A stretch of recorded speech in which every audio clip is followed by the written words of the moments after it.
This is going to be a good standard combo for Live Twin Spright. So write this down. Gigantic Spright going to special summon from the deck. Generally, this would have been summoning the blue. Instead, we're summoning the jet since we already have the blue. And now we're going to link this off into our elf. Are we playing Artifact Scythe? Looks like we're not. No Scythe? Interesting. So Live Twin Spright without Scythe. That's fine. We're going to be reborning the Leela with the key skill, making the Leela. Leela summon Kisa Kill to then draw one. Get plussing. Kind of like an Hyperia. And then you do want to make Kisa Kill again. The reason you can't make the Trouble Sunny is because we're locked in a level 2. By making the Kisa Kill with the Leela, we now have the ability to summon the Leela during the opponent's turn to pop a card. Monster Negate, pop a card, non-targeting banish. Runick Destruction going right for that non-targeting banish, successfully wiping it out. Droplet's going to summon a Hug in, and we will be discarding to search. Will the red negate? Ash is going to negate instead. Negate the Hug in, no field spell search for you. Now we're not going to be able to trigger the field spell. Good denial there. All within the draw phase, correctly being done. Jet special summoning. Elf is going to respond with reborning our own Jet. Jet going to be searching for a Spright starter just for the follow-up play next turn. Possibly we want the red to just have another body on the field to tribute for negating. Frost, because you added a card, I'm also going to draw a card. Starter special summoning from the deck. Cross out Designate, which is what I've been telling people to play alongside their Call by the Graves and their Ash to stop Maxx C. Even better for the mirror match. Negate any card that's in your deck that they activate. Negate the Spright starter. Leela activates. Pop a card in the field. So much adding, so much drawing. We also have the Ghost Ogre for the Gigantic Spright. Special summoning. If this is Gigantic Spright, you're done. You're done. Ogre, pop. It's over. Activate Gigantic Spright into the Ogre, which will destroy and essentially negate the effect since you need to detach on the resolution, which you're not able to if you're destroyed. All right. Oh, you are still playing Marincess. That is what I'm talking about. That is the way. Blackwing Wen, can you create a meta Utopia deck? I think the Utopia deck I posted on YouTube is pretty much unchanged. Maybe you'd mix it with MathMech now, probably. Melfi in the chat asking about that. We are going to Hug in, get negated by the Ash. No search for the field spell, but now we have no disruption for the Gigantic Spright. Maybe that was a better play. Not wanting to deal with the Runick Fountain. That's what's so broken about Runick Spright, is that you have two engines competing with your disruptions. What are you supposed to disrupt? If you don't disrupt either of them, you get screwed either way. They're both worthy of your disruption. Elf is here. Hyperia, draw one. Oh my Jesus. Capshell's gonna draw another one during the opponent's turn. Hyperia's gonna draw again during the next turn. So much drawing. Monster negate, spell and trap card negate. Into the dark hole. Negate. Oh, we got Droplet. Droplet. Negate. No destruction protection on the field. Actually a full field wipe. I could not believe it. Wipe it. Damn. Holy moly. Is that a scoop? We're going right into the scoop. I think so. Let's do this. See, Angel, Spring, Girl. Milling Maxx C, grabbing the Ocean. We got the Ocean and the Dive. Dive with the Ocean could summon a Marincess from the deck. We got the Blue Tang. Blue Tang is going to be sending a Marincess off the top of the deck or anything within your deck to the graveyard. We've got the Anemone summon a Marincess from the graveyard. Top three cards of your deck, adding Marincess among those three. Reborning our Sea Angel, activating the Mandarin to special summon itself onto the field from the grave. Shokan into the Blue Slug. Blue Slug is going to be adding a monster in the graveyard back to the hand. Spring Girl could banish to summon itself onto the field. We're going to make Crystal Heart with the field spell, making us completely unaffected by everything Bubble Reef unaffected.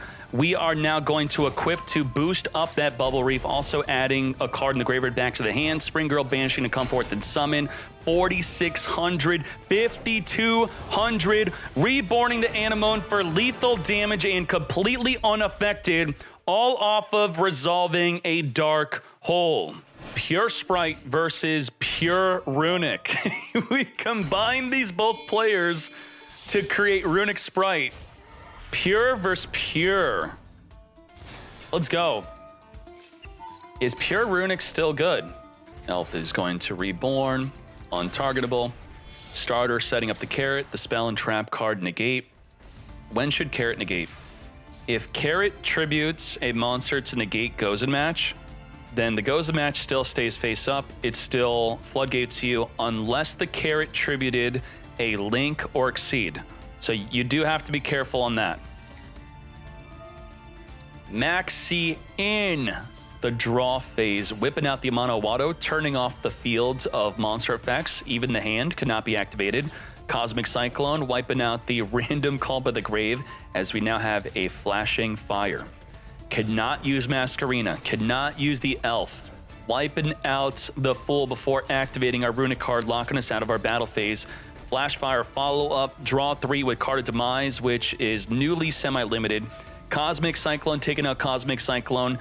Oh boy, randomly losing our Gozen match. We can now Rivalry. Rivalry locking him into Thunder. Thunder, most of Spright is Thunder. So what are you gonna do? Mono going back. Slumber could turn off the attack of one of the monsters. That really wasn't that great of a turn 1 Runick. We're going to lock him out of Aqua, or we're going to, okay, yeah, that doesn't do anything. That was just to be funny. Okay. It could have just been sent to the graveyard naturally. Yeah, that does nothing. Come forth and summon blue. Thunder only. And we're going to special summon the Hugin with the Slumber. The effect on the activation of the card, which does nothing, was negated. We are going to be discarding to search for our Runick Fountain. And if we set up with that next turn, we're screwed. So what can we do with just Thunder? With just Thunder, we could Smashers. Do we smash the Rivalry? Yes, we do. Smashing the Rivalry, and now we could set up to disrupt the Runick Fountain. No Floodgates in sight. Banishing for the Ronin Toadin. Come forth, Spright Elf. Elf, reborn from the graveyard. We banished our Carrot. Carrot is banished. Was that unavoidable? Did we have to banish our Carrot? We can't even recycle it with the Elf. Gigantic Spright summoning a Swap Frog from the deck, sending a Swap Frog to give more fuel for the Ronin Toadin. We are going to need to set up... Wait, are we trying to lethal? No way. No way. What are you doing? There's supposed to be another turn. What the heck is this? 6,400 attack, lethal damage, taking out Runick. I said this at the start of the tournament. Pure Sprite's gonna OTK you, and it's gonna come out of nowhere because you're used to Runick Spright not killing you, but Pure Spright kills you. Opening up Hyperia. Believe it or not, this is the best opening. This is why I'm gonna play 3 Hyperia in my build. I think so. I'm gonna make it fit. You open up normal summon Hyperia, you're probably gonna win. Straight up. You're gonna be drawing so many cards with it every single turn, and then you could draw off Cap Shell. So we should be drawing 2 this turn if we were to go into Cap Shell, but we actually can't because we don't have access to the blue or the jet. So we'll be going into the blue line. Hyperia could be summoned during the opponent's turn though. We blue in, we jet in. We are not setting up the non-targeting banishment. We do want to respect the Lava Golem. Respect the Golem.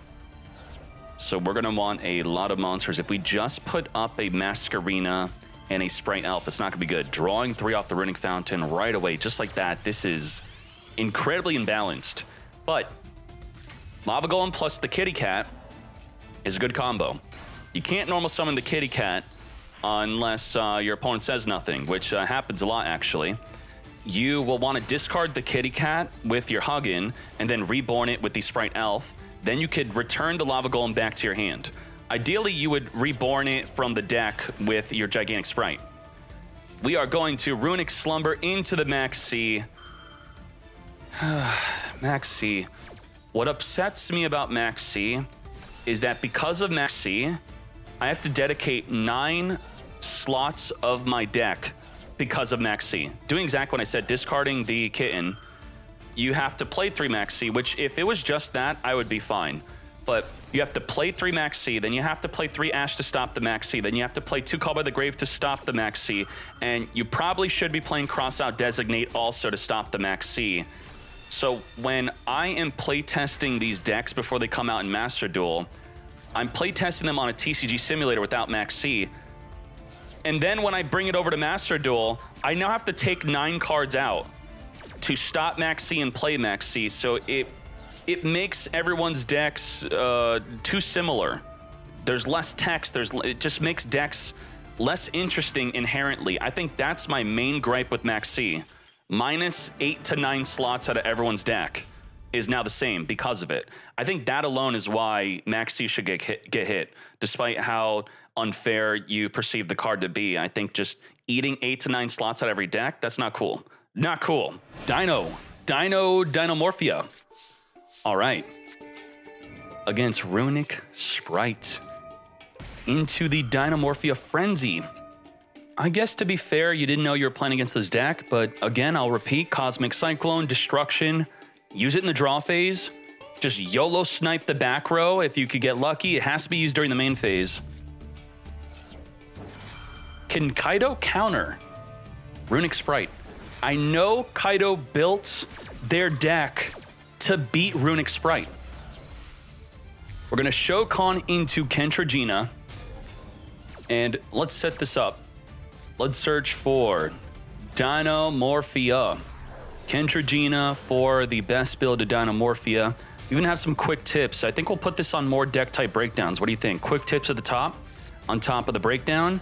Sample deck, giving him the Lava freaking Golem, negating the summon of Lava Golem.